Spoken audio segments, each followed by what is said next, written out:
Hi guys. So I never done this before. I've never done a tag before, but I thought it'd be fun to do the mid-year book freakout tag. So I'm gonna go ahead and do that. It's the end of July, end of June.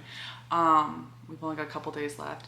So I know a lot of people put these up at the beginning of June, but I figure that the true mid-year would be the end of June. So here we are, end of June, to do the mid-year freakout tag. I have notes and notes as well as books to show you. So we'll go ahead and just start out. I don't know who the original is. I'm getting all of mine from Peace Love Books because she put all the prompts in the box for me to be able to use. And I have a pile of books over here that are books to show you for the tag. Okay, so the first question is best book that you've read so far this year.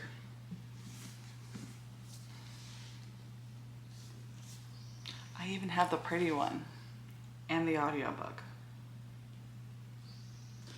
I know the audiobook got a lot of hate this year because it sounds like Rebecca Soler has a cold, and so you can see her swallowing a couple of spots.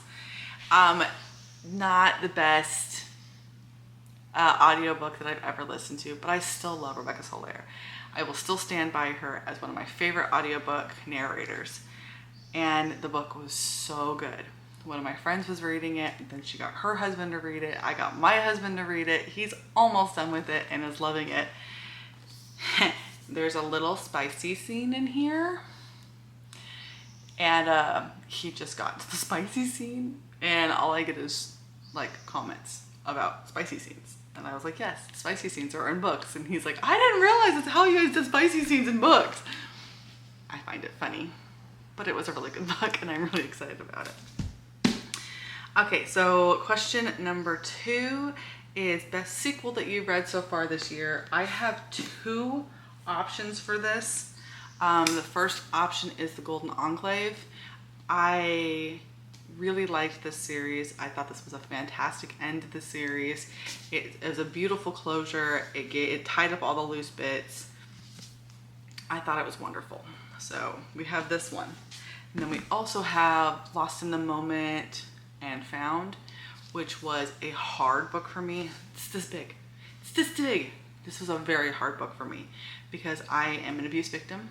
I was abused by my stepfather, and have her being a potential abuse victim by her stepfather and never got that far.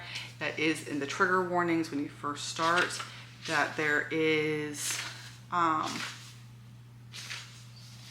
author's note at the very beginning with the trigger in it. It says, while all the Railroad Children books have dealt with heavy themes and childhood traumas, this one addresses an all too familiar monster, the one that lives in your own home. Themes of grooming and adult gaslighting are present in the early text. As a survivor of something very similar, I would not want to be surprised by any elements that I didn't expect, and where I didn't expect them. I can read, I promise. I just wanted to offer you reassurance that Ancy runs before anything can happen. Ancy runs. That was very important to me because I am an abuse victim. I wasn't just gaslit. I wasn't just groomed. I was full on abused. So I was very glad to read that in this, and that is definitely one of my triggers. But being forewarned about it makes it much easier. So I don't know if I could read a book without being forewarned about it. If you ever see me haul a book that has child molestation, rape, any of those types of things in it, please let me know because that's my trigger. And as long as I know going into it, I can make an informed decision on whether or not when I read the book. So this gave me an informed decision, and knowing what was in here, but not, and knowing that it doesn't go too far, really alleviated my worries, and I was able to very much enjoy this book. All right. So the next one is a new release that you haven't read yet, but you want to. Okay, so one of the books that I've got so many of these, but the one that popped into my head was the London Seance Society. I've read a lot of Gothic Victorian books lately, and I also read The Last Apothecary and loved it. I did try to start this, but I had just read like 3 books that had a Gothic Victorian setting. I read, 3 different books. I read Wayward that has a timeline there. I read Anatomy and Immortality, and both of those books are like Gothic Victorian. So I couldn't do another one right away, but I am looking forward to reading this one very soon. Newest release, or most anticipated new release from the second half of the month, the year. The ones that haven't come out yet. Number 2 comes out. I have already pre-ordered the beautiful stenciled edged UK copy, and I also have the American copy pre-ordered too. Because I'm really looking forward to November. Oh yeah. All right, so the biggest disappointment I will put here, so this is Ever After. It had so many great queer themes in it, but it was just boring. And now I'm a little bit worried about Legends and Lattes, because I know that Legends and Lattes is also a very cozy fantasy, as was this book. And I'm really hoping that that one doesn't give me the same problems that this one did. This one was just, it was a miscommunication trope, and I hate those tropes, and you can literally see it from page 1. And it's really annoying when you're reading a whole book and all you want to say is just have a conversation. Have a conversation, this won't be an issue. So that was a really big letdown for me. I was really hoping it would be better. Okay, so the biggest surprise. I know it shouldn't be a big surprise, but it was to me. Addie LaRue.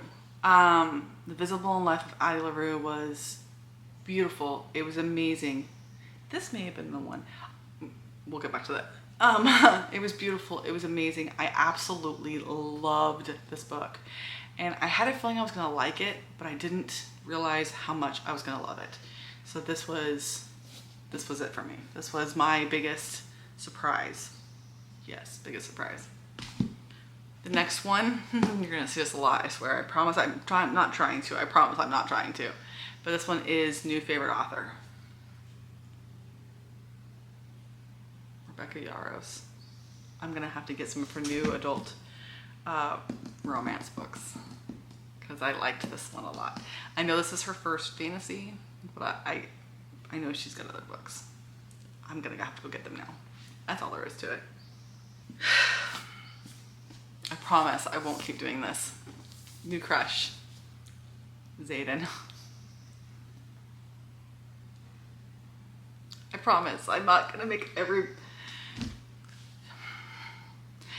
If you've been with me for a while and you saw how I reacted to the ACOTAR series, this is the same. I have the same book hangover, the same want to read it again. I have the same. It's the same. That's how I felt when I read ACOTAR, the whole series, the first time, is this book.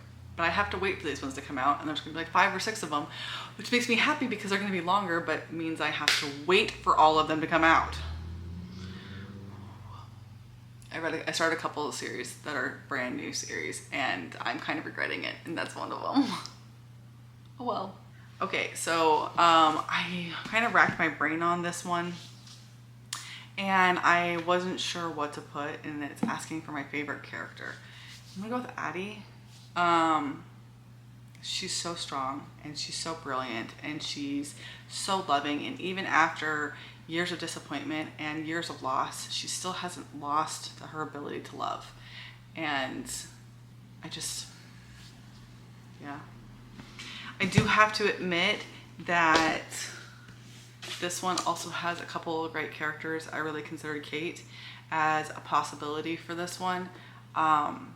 Because again, Kate is so strong, and I love those strong characters. I love the characters who are willing to love even when life just shuts them down.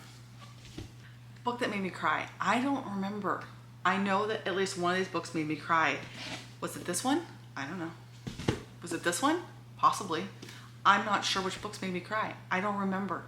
But I know that something made me cry. And if I figure it out, I'll put it in here. But I've been racking my brain. I even asked my family what book made me cry, and they couldn't tell me. But I know one of them did. I just don't know which one it was. Book that made me happy. I don't have the copy of this one. This was my daughter's. I'll put it right here. It's called She Gets the Girl.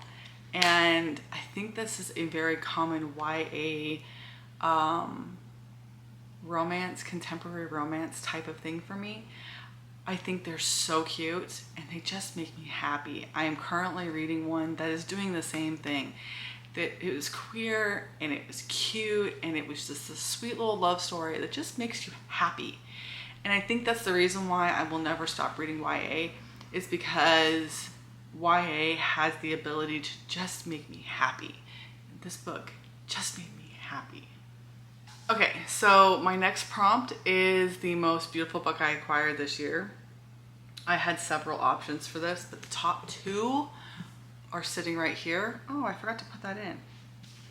I'll have to make a little addendum to my book haul because I forgot to put this in. The first book is In the Lives of Puppets. Again, it's a Fairy Loot edition. It's beautiful.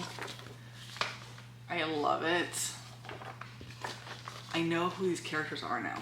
I haven't finished it yet. I'm here, but I think this one's beautiful. The other one I got just the other day is this one.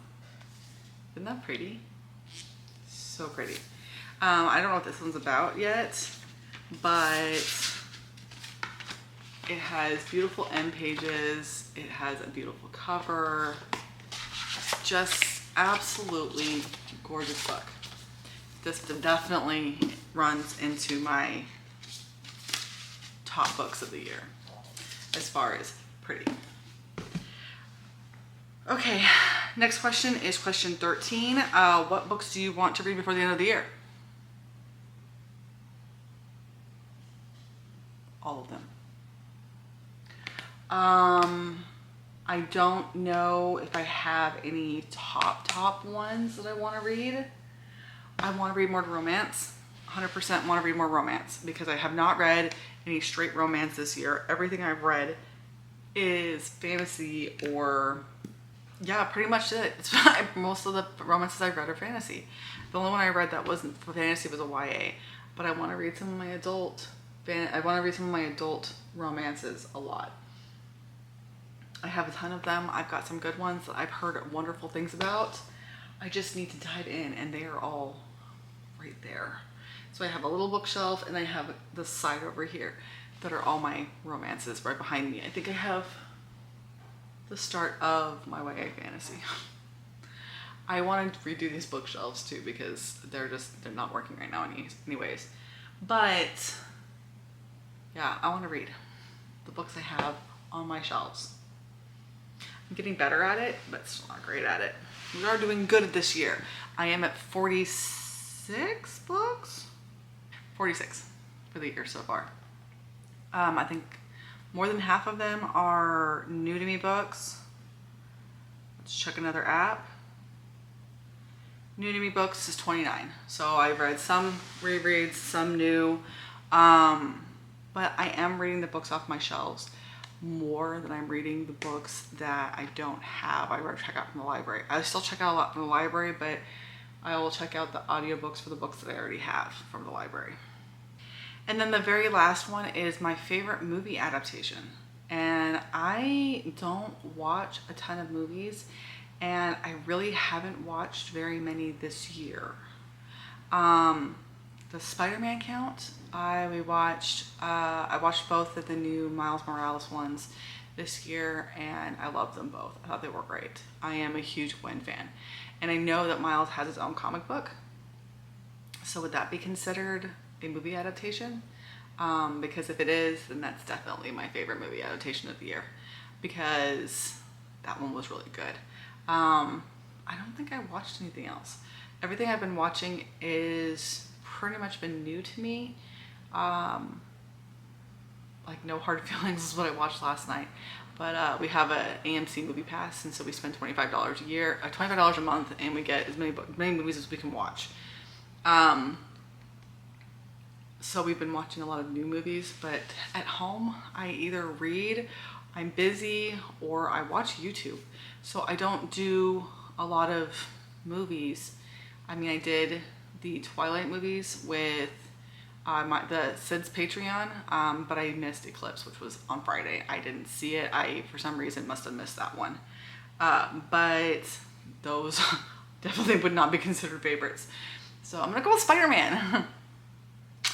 All right, that is everything for this video. I hope you enjoyed it. Sorry that half my answers were the same book, but I really did enjoy the book. And that's it for now, and I will talk to you guys in another one soon. Bye. Okay, so most beautiful books. I've got two options.